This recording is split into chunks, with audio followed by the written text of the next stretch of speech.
Welcome back, everyone. You may have seen the news that the coronavirus is now spreading not just around China, but very heavily now into South Korea. And to help us understand what's really happening with that, we're here today at CPAC with Dr. Jung Min Kim, and he's the chairman of strategy with Dawn of Liberty. And so, Doctor, it's a real pleasure having you on Crossroads. Nice to meet you, yeah. And so, why don't you tell us what exactly is happening right now? We understand there's more than 800 cases as we speak now of the coronavirus in South Korea, correct? Yeah, right.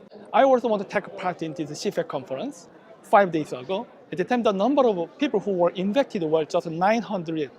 But now it's already 3,000 people within 5 days. And the number of people really is getting increased more and more. So actually, I'm really surprised. And then I want to know that how it is possible.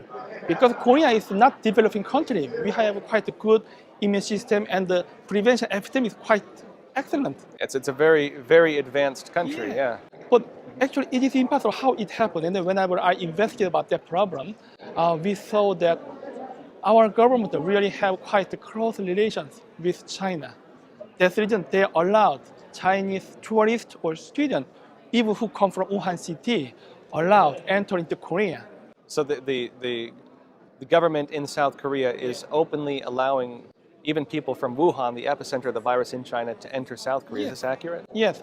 Before, I don't remember, but approximately 3 weeks ago, 12,000 Chinese who come from Wuhan city directly enter into Korea. They're actually coming directly from Wuhan, which is on heavy lockdown right now by the Chinese Communist Party, directly into South Korea. Are they not stopping them? Are they not screening them? Yeah, it was already issued, and many world people are afraid about that. But only Korean government thought that it is okay. And why would they think it's okay? Actually, I wanted to find why they behave like that. And then I found quite interesting that their background of education was very interesting. Most of Moon administration officers came from socialism student movement in 1980s. Okay, so let's explain something. So, if you've been following the news, you know that the Chinese Communist Party is completely locked down Wuhan. They have more than 80 cities on lockdown. Wuhan more than any of them. And anyone from Wuhan who travels to any other part of China is being, closely monitored, quarantined, you name it. The government in South Korea is openly allowing people directly from Wuhan, the epicenter of the virus, now the worst they place closed, it is, but go it's already directly late, in. So they closed it now, but they already let them in. Yeah. And you're saying now you've looked into the backgrounds of the government officials who let them in and found that they were part of these student socialist movements in the 80s.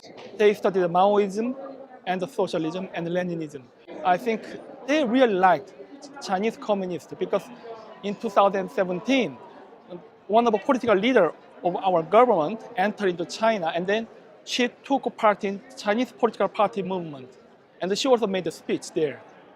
And she said that we support the Chinese one-way, one-route policy, and we hope that China can keep world peace. And we support Xi Jinping's foreign policy, etc., etc. And so you're saying that the government in South Korea has come out openly saying that they support the Chinese Communist Party in its form of government. Is that accurate? Yeah. And then even now, we have such kind of difficulty, and almost 100% Korean against their foreign policy. Our government still try to make good relations, and whatever Chinese government say, we follow. And now we also have lots of people who were infected by Wuhan virus, so we need lots of masks. But our government, they monopolize the mask and export to China. So we have a shortage of masks. Despite the fact that, as you said, before CPAC, we're here at CPAC now on the last day. Before I left for CPAC, there were more than 800 cases in South Korea. Now how many thousand? You say 3,000, 5,000 now? Yeah, right. 3,000. 3,000? Yeah. 1,000 cases in one day. Yeah. Confirmed now. Yesterday. And facing this now, they're sending the masks manufactured in South Korea into China, not giving them to South Koreans? Yeah, and then many Korean people complained about that. So now I read some article which was published yesterday, and then our government said that, okay, if our people don't like about that, we will not give masks to China. Instead, we will send money to China. But we need actually that money. We don't have enough budget actually, and now our government asked more budget from the Korean people. It means that we have to increase our tax. So why we have to work like this? Our government, our president must take care of Korean people first, then Chinese people. But unfortunately, our government really care about the Chinese people first. Well, this is interesting now from a few different perspectives. Well, I guess first up, let's talk about one thing, and we'll jump into more details. But now I heard a rumor, maybe you can confirm it, maybe you can deny it, but I heard that the South Korean government when it opened the borders to the Chinese people coming from Wuhan, it told the South Koreans that we need to suffer with China. Did that actually happen? Yeah, I also heard such kind of rumor. But now I cannot share clearly, and actually I also need to go back to Korea, so I cannot tell about that one. And the other question is why would South Korea be supportive of the Chinese Communist Party to this extent? Because now, I mean, I've written before, I've actually done a pretty long investigative article exploring the history of South Korea and exploring some of the different claims that people have made, alleging that socialism had infiltrated South Korea. And I was actually very shocked to hear that, because in Western perceptions, South Korea seems like a very modern, very capitalist type society. The idea that they would have socialist values is unheard of. And the people seem to have very conservative values still. Is this not the case? Actually, almost 90% of Koreans are capitalists. And they really like capitalism and the freedom democracy. But in our government, officers are really different. Because whenever we searched their education background, they were activists of socialism when they were university students. And they always had the anti-American movement. And then, whenever they grew up and became politicians, there are some kind of suspicion that they had some kind of financial relations with the Chinese Communist Party. Because I found that some of the politicians' relatives or younger brother who has a business relation with China. Business relations. Yeah. That sounds familiar. We've seen that in the U.S. as well. So you're saying that some of the politicians currently in South Korea who are making these decisions, who are saying we need to get closer with the Chinese Communist Party and work with them more closely, and seem to be putting the interests when facing this virus of China over their own people. When you've had 1,000 cases, new cases confirmed in a single day of the virus, which means it's spreading rapidly. It seems now that not only do they have backgrounds of being part of these student socialist movements, but they have family members who have business ties with China. Yeah. Is that accurate? Yeah, right. And I think they also want to make a more close relation with China. And China already failed in Hong Kong and Taiwan. And we have an election in April. So for Chinese Communist Party, South Korean election is the final hope to protect China. That's the reason they're really concerned about our election. That's the reason I think they want to do or manipulate something. Because our government looks like let's spread this epidemic. You're saying it appears based on government action that they're allowing the virus to spread, that maybe this is coordinated? That sounds like a pretty serious claim. How would you explain that? This is some kind of my private conspiracy theory. Because now, because of epidemics, our government want to delay or cancel our next election. And actually, people cannot collect in the same place. Actually, many Korean people are afraid of a public place. And so was it the case that the South Korean elections are coming up? Yeah. They let in all these Chinese from Wuhan, the epicenter of the virus. You have now a massive outbreak. Between 5 days, it went from 800 cases to more than 3,000 cases. The government does not seem to be controlling the outbreak. They're sending masks, which would help contain it, supposedly, not to the Korean people, but into China.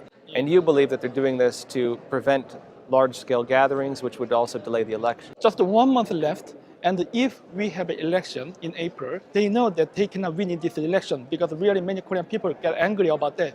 We have a recession, and the rate of unemployment is really high, and many people already lost the house, and many Korean companies are bankrupt. So in this situation, how they can win in this election? That's the reason I think they want to use this epidemic to delay or cancel this election. Actually, they also want to cooperate with the Chinese Communist Party because it is a good opportunity for them to make perfect socialism state in my country. Because now they want to use 5G and IT technology. They want to control whole Korean people. For example, they already tried to make some kind of application. So if you are infected or have some kind of suspicion, government asks you to download the application. So if you download and log in, they know where you are, even you turn off the mobile phone. So our government wants to control whole Korean people now. So this is interesting. And this is interesting in context of China. Now, for those of you who don't know, I'm a senior investigative reporter at the Epoch-Times. I've been studying Chinese subversion operations in the United States since 2008, including its United Front operations. And of course, this has led me into some of the research on their social control systems in China, including the social credit system and how they're exporting these high-tech systems of totalitarianism into other countries, mainly through the One Belt, One Road initiative. It would only make sense that if South Korea is praising the China model of government, which is what they call it, that they would be interested in the same forms of high-tech Yeah. monitoring of citizens that China has. This is what you feel they're doing with the coronavirus? Yeah.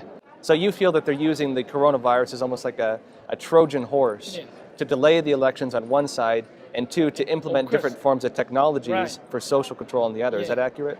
So they can take two advantages. First, they can delay election, and second, they can create a totally controlled system.